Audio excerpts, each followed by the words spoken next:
Welcome to ரெபேக்கால் recipes Tamil. இன்றைக்கி நம்ம ரெபேக்கால் ரெசிப்பியில் குலோப் ஜாமுன் எப்படி பண்ணுறது தாங்க பார்க்க போகிறோம். ஒரு பேக்கெட் ப்ரெட் இருந்தால் போதுங்க இந்த குலோப் ஜாமுன் பண்ணுறதுக்கு. சாப்பிட்றதுக்கு அவ்வளோ டேஸ்ட்டாக இருக்கும். மேலே ஜூஸியாக உள்ளே நல்ல சாஃப்டாக இருக்கும் சாப்பிட்றதுக்கு. இது ஈஸியாக சட்டுன்னு செஞ்சிடலாங்க. இப்போ இந்த ரெசிபி எப்படி பண்ணுறதுன்னு பார்க்கலாம் வாங்க, வீடியோக்குள்ளே போகலாம். அதுக்கு முதல்ல ப்ரெட் எடுத்துக்கலாங்க.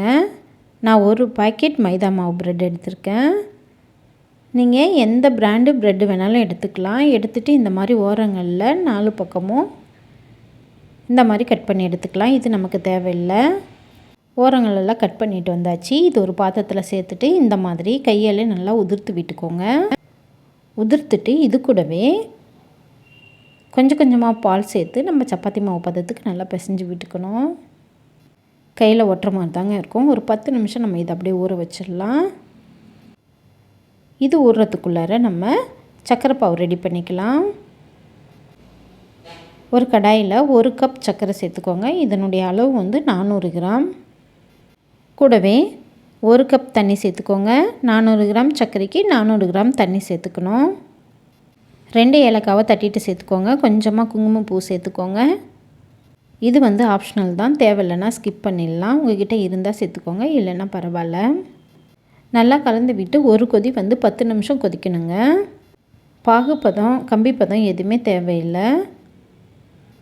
லைட்டாக இந்த மாதிரி பிசு பிசுன்னு இருந்தால் போதுங்க. இப்போ நம்ம ஸ்டவ் ஆஃப் பண்ணிடலாம். இது அப்படியே இருக்கட்டும். இப்போ மாவு கையில் ஒட்டவே இல்லை பாருங்கள். கையில் கொஞ்சமாக எண்ணெய் தடவிட்டு கொஞ்சமாக மாவு எடுத்து உள்ளங்கையில் வச்சு இந்த மாதிரி நல்லா உருட்டிக்கலாம். பெருசாகவும் இல்லாமல் சின்னதாகவும் இல்லாமல் மீடியமான ஒரு சைஸில் இந்த மாதிரி உருட்டிக்கோங்க. இதே போலவே எல்லாத்தையுமே உருட்டி ரெடி பண்ணி வச்சுக்கலாம். நான் எல்லாத்தையுமே உருட்டி ரெடி பண்ணி வச்சுருக்கேன். இதை நம்ம இப்போ பொரித்து எடுத்துக்கலாம். பொரிக்கிறதுக்கு ஒரு கடாயில் தேவையான அளவுக்கு எண்ணெய் சேர்த்துக்கோங்க. எண்ணெய் மிதமான சூட்டில் இருக்கணும். சூடு அதிகமாகவும் இருக்கக்கூடாது, கம்மியாகவும் இருக்கக்கூடாது. நீங்கள் சூடு அதிகமாக இருக்கும்போது சேர்த்துட்டிங்கன்னா தீஞ்சிரும், உள்ளே வேகாது. மிதமான சூட்டில் இருக்கும்போது ஒரு உருண்டையாக எடுத்து இந்த மாதிரி சேர்த்துட்டு ஒரு 5 நிமிஷம் கழித்து இந்த மாதிரி ஒரு ஸ்பூனை வச்சு கலந்து விடுங்க. சிம்மிலே வச்சு பொரிச்சு எடுத்துக்கோங்க. உள்ளே வெந்து மேலே இந்த மாதிரி கலர் மாறினோடனே நம்ம எடுத்துடலாம். எடுத்துட்டு இதை அப்படியே சர்க்கரை பாகில் சேர்த்துடணும். சர்க்கரை பாகு லைட்டாக சூடாக இருக்கணுங்க. கொஞ்சம் சூடு ஆறி இருந்ததுன்னா சூடுபடுத்திட்டு சேர்த்துக்கோங்க. சேர்த்துட்டு 2 மணி நேரம் இதை அப்படியே வச்சிடலாம். 2 மணி நேரம் கழித்து பார்க்கலாம். இப்போ பாருங்கள் 2 மணி நேரம் ஆயாச்சு. நல்லா ஊறி இருக்குது. கொஞ்சம் கூட வெடிப்பு இல்லை. சாப்பிட்றதுக்கு அவ்வளோ டேஸ்ட்டாக இருக்குங்க. நீங்களும் ட்ரை பண்ணி பார்த்துட்டு கமெண்ட்டில் எப்படி இருக்குன்னு சொல்லுங்கள்.